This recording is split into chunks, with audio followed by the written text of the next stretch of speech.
Welcome back to Dave's Diary Workshop series. Nice bright morning. Been outside into the garage, made some videos, deleted the videos, reviewed some videos inside, deleted those videos. So, yeah, I'm back out here again. Let's try and make this as succinct as possible, shall we?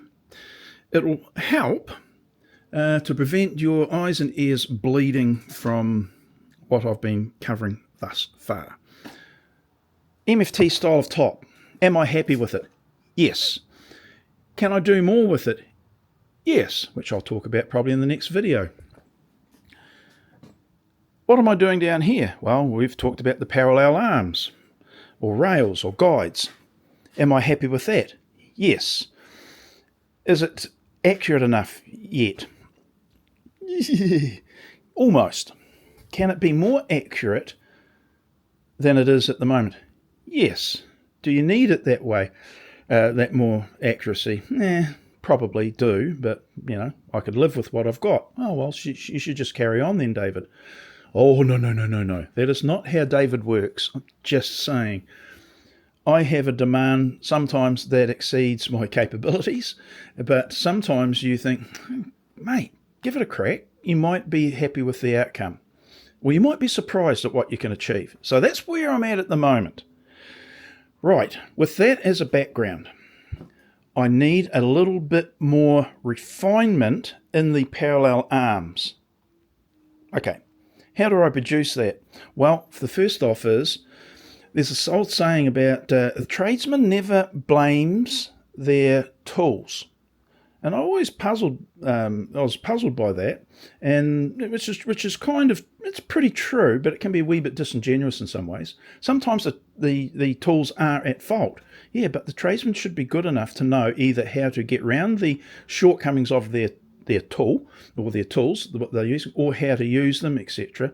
Or if it's at fault, how to fix them. That's what a tradesman or craftsman should be able to do. I shouldn't complain about the blunt chisel. Oh, this is the chisel's fault for being blunt. No, I blame myself for not sharpening the chisel before I start working. Gonna cough, so excuse me. Oh, dearie me. Too much talk. Anyway, on that note, I had these steel bars produced by a local machine shop, or a specialist manufacturer. This bar I made myself in the workshop. The spaces of this are all over the place, but they could almost be used. No, not really. But they were pretty darn close, but they varied a lot at times, rendering it not suitable for purpose. So off to the laser cutting company, a very reputable one, and they told me some time ago that they can produce, their machine has an accuracy of, they said, to within 0.2 of a mil. I'd suggest that it's about 0.2 rather than within. So just saying. And they produced the items which allowed me to produce the MFT style of top, which I'm very happy with. There's nothing about this top that will hold me back or catch me, I think, bold statement. Wouldn't catch me unawares, or, yeah, it's great. But because I started doing this little project with these parallel rails, actually I'll get rid of this one so you can see it a little bit better. I came up against a little anomaly that I'm trying to figure out whether it's causing the problem, which isn't critical, but is causing the problem, and one that I might be able to eliminate, hopefully. And the only way I can achieve that is understanding my tools better and how I use them. Any limitation that the tool has, these steel bars, I, as a tradesman or craftsman, you call me what you want, probably not those two names, I have to understand how they function, and I have to work with them or work around them. And both are going to be applicable here. being now able to quantify the spaces of the holes, and I'll show you quickly how I do that, because I didn't know a few months ago until I saw another video of an engineer using the digital calipers. This was able to be quantified, and therefore knowing what those spaces were, so now I can work around the shortcomings of the steel, these bars. Well, that's okay then. If I can do that, I can produce I can create the outcome that I want. I'm happy again. So that's what I'm saying. I didn't want to criticize rather than critique these bars. If I wanted anything with greater resolution than 0.2 of a mil, I'd have to ask the company that produced these whether they can, and if they can't, what company could. I suggest that any company that can produce something like this more accurately, well, they're going to charge me a lot too. So maybe I should be a bit cautious about that. So let's work with what we've got to produce a better outcome. I'm on board with that. 5/100ths of a millimeter over. Wow.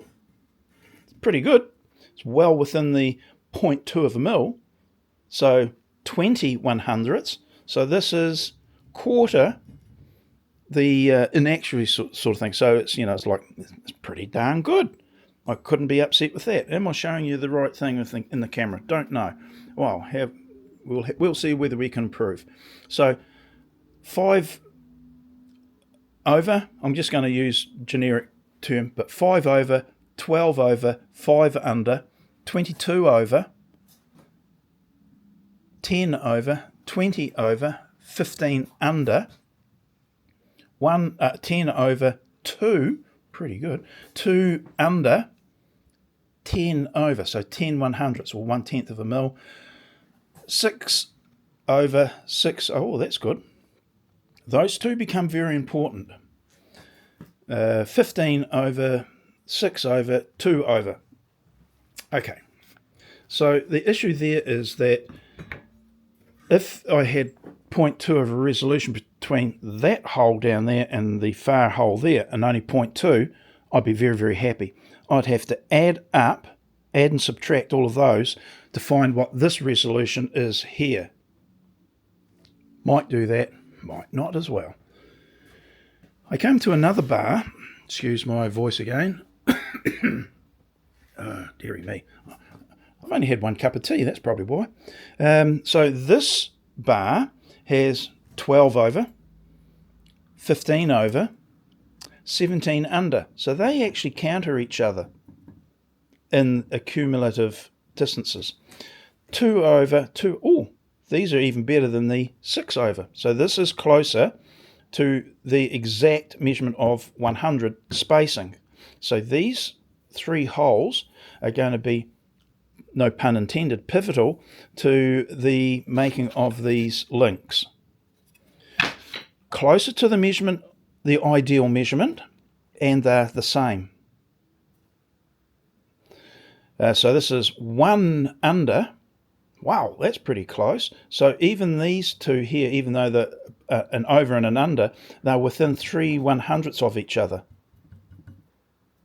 5 under, 9 over, 4 over, 12 under.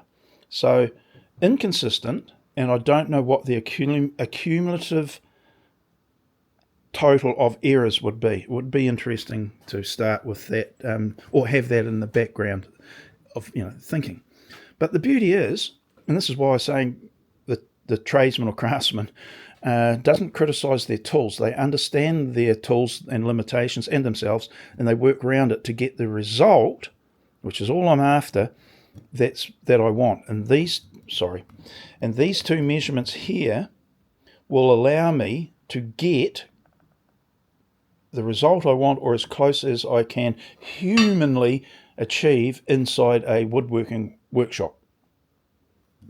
And that was produced by the very, the good laser cutting company that I got these from. So that's why I say I didn't want to be going, oh, Jesus, they can't produce it consistently or accurately. No, their machine has that inbuilt, and they tell you that. So buyer beware sort of thing. But I've got these two here. Now I'm going to do the same exercise, which I'll show quickly before I finish this video, keep it shorter. I'm going to do that to the other bars as well. I'm going to, and once I've done that, I can say, well, if I've got another bar that's similar to this, I'll make this I'll annotate this end to make sure that the other long bar, which I've got, is the same. So I can use them in pairs, if you understand what I'm saying, is that, yeah, if they're totally different, it's irrelevant, like if the inaccuracies or the tolerances are all different, then that's irrelevant. But when you start to use them, it would be good to use them in pairs or use the same one going across. That's one logic. So therefore, all the spaces would be the same. The other side is you use it one way, then you turn it round and use it in the opposite direction. So when I did this top, my first line was along here. Should I move the bar across and do the exact same spacings along that way, or should I turn the bar around to try and neutralize any inaccuracies or differences? And that is a question I can't answer yet. So a line along there was created, a line along there was created, and then I put my bars this way. The question is, should I do this way, that, and alternate things, or do I keep them consistent? Excuse me again. A question I can't answer, but sometimes averaging out something halves the error, unless you multiply it, because it's not consistent. So you can see the dilemma. Inadvertently, by swapping them around, do I compound a problem? And that makes the whole story very confusing. Right, so how do you measure the exact, as you're able to achieve, the exact space between the holes? Because everyone knows that doing that is not always as straightforward as you would think. Okay, I'm going to put 3 bushes in as being represented. In fact, I'm going to put them in this hole here, because what I do find too using digital calipers is that sometimes the measurements drift, and where you had an accurate measurement one time, you go to do it the second time and it is bloody well different. Okay, so bear with us. This should be a separate short video. Not my idea. It was acquired, and I can't give credit to the person that I watched, but you get that. Right, 3 holes, 2 spaces. Turn the calipers on. I'm going to zero it out just for consistency, and I measure the thickness of, or diameter of, one of these bushes, and I'm zeroing it out. Now I can open up the calipers and make my measurement, and at this stage, and depending upon how you hold things, will be what result you get. And you generally can take the smaller of the measurements. Again, I'm floating around because, again, holding the caliper incorrectly will give you a different result. So I'm 5/100ths over. Oops. Oh, that is switching back between. You can see that, well, that is better than I had before. So I'm, even though, oh, gee whiz, I'm a little bit different there. And that's what I was saying about the measurement drift. And you sometimes have to do multiple readings to get it right. But if that was exactly right, surprising, and that was 5/100ths or whatever over, it's still pretty good. And I have to use them in that orientation, so that if I make a hole there, a hole there, and a hole there, I have to make sure that I annotate this one as being, this position. And then when I do the next one, I do the same thing, so that when I use them in position, the measurements are identical. So yeah. So anyway, that's how you can check. And the other thing is get a better set of calipers and use 2 hands. It's pretty good, isn't it?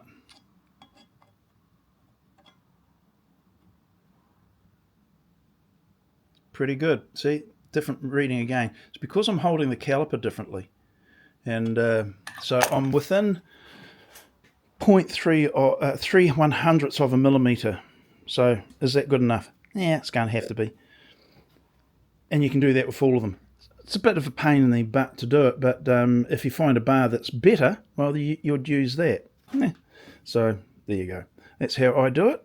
And that's where I'm at the moment. And the next video is about expanding the range of this top, its capability, and some observations I've already made.